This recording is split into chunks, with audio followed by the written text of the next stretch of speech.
Welcome to Echoes of the Damned. Echoes of the damned. Echoes of the damned. Echoes of the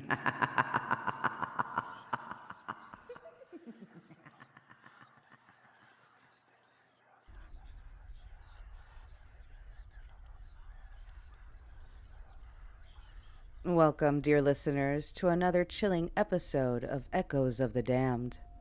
Tonight, we journey to the heart of France, to a place where the past refuses to stay buried. This is the story of Château de Brissac, a castle steeped in history, tragedy, and haunted by the restless dead.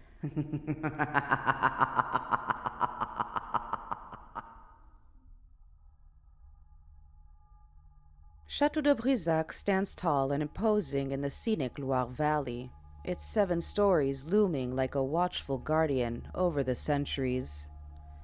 Its origins date back to the 11th century, built by the Counts of Anjou as a formidable fortress meant to protect the region from invading forces. These were dangerous times, and the castle's thick walls and strategic positioning were vital to its survival. But Château de Brissac was not destined to remain a fortress. In the 15th century, it was transformed by a wealthy nobleman, Pierre de Brézé. He reconstructed the castle, turning it from a military stronghold into a luxurious residence, a place of grandeur befitting the aristocracy. Yet within its opulent halls, whispers of intrigue, passion, and treachery began to weave a darker narrative. Over the centuries, the castle bore witness to countless personal dramas and mysterious events. Marriages were often strategic alliances rather than unions of love, leading to secret affairs and hidden passions. In the shadowed corners of the chateau, these passions sometimes turned deadly, leaving a stain that even the passage of time could not erase. One such tale involves the notorious Green Lady. But before we delve into her chilling story, it's important to understand that Château de Brissac has been a stage for far more than just one tragedy. During the Hundred Years' War, the chateau was a strategic target. Blood was spilled on its grounds, and the castle's stones absorbed the anguish of countless soldiers who fought and died within its walls. It's believed that some of these soldiers still march through the corridors, bound to the castle by the violent end they met. Then came the French Revolution, a time of chaos and bloodshed. The castle, once a haven of nobility and splendor, became a refuge for those fleeing revolutionary forces. Yet even its towering spires could not protect them from the wrath of the revolution. Many were captured and executed on the castle grounds, their desperate cries for mercy lingering in the air long after their voices were silenced. The violent upheaval of these times left a mark on Château de Brissac, a legacy of unrest and sorrow. It was widely believed that those who met violent or unjust ends were doomed to wander as ghosts, seeking resolution or revenge. The castle, with its history of betrayal, war, and execution, became the perfect setting for such restless spirits to linger. But of all the spirits that haunt this castle, none are as infamous or as terrifying as the Green Lady. The tale begins with Charlotte de Brézé, the illegitimate daughter of King Charles VII and his mistress Agnès Sorel.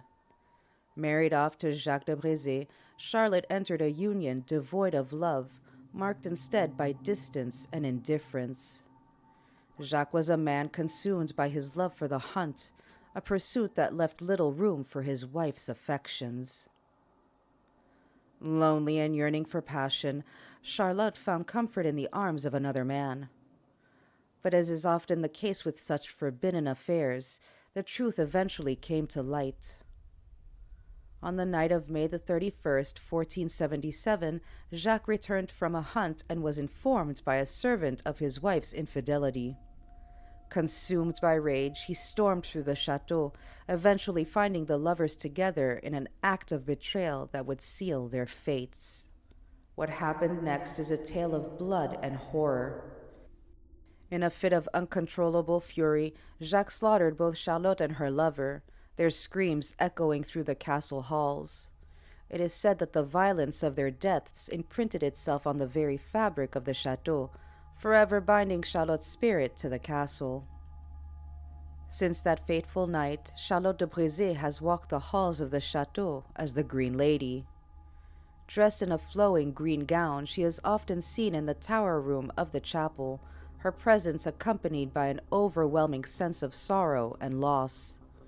But it is her face that is most haunting, her once beautiful features now marred by the holes where her eyes and nose should be, a ghastly reminder of the violence that took her life. The Green Lady's spirit does not rest. She mourns, she moans, her cries filling the chateau in the early hours of the morning. Visitors and residents alike have felt her presence, seen her ghostly figure standing at the foot of their beds, or heard her sorrowful wails as they traverse the castle's darkened halls. But Charlotte is not alone in her haunting. The castle holds many secrets and many spirits. The specters of soldiers who died in battle, of aristocrats who met their end during the Revolution, all share these ancient halls. Their stories intertwine with the chateau's history, creating a tapestry of horror and tragedy that lures those who are brave or foolish enough to explore. Today, Château de Brissac stands as a testament to both its opulent past and its haunted present. The Dukes of Brissac who reside there have grown accustomed to their spectral companions. Yet the castle's history, its tales of betrayal, war, and death, continue to draw those seeking a brush with the supernatural. If you dare to visit, know that the castle is at its most eerie during the full moon. It is under this pale light that the spirits are said to walk more freely, the veil between worlds at its thinnest. The Green Lady, in particular, becomes almost tangible, her presence sending chills down the spine of those who cross her path. As you wander the castle's halls, with each creak of the floorboards and each shadow that flickers in the candlelight, you may feel her watching you, waiting. So, are you prepared to enter Château de Brissac?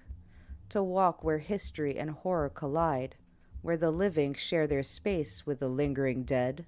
If you venture into this realm of shadows and echoes, remember, some stories are not easily forgotten. They cling to you, haunt you, much like the spirits of Château de Brissac.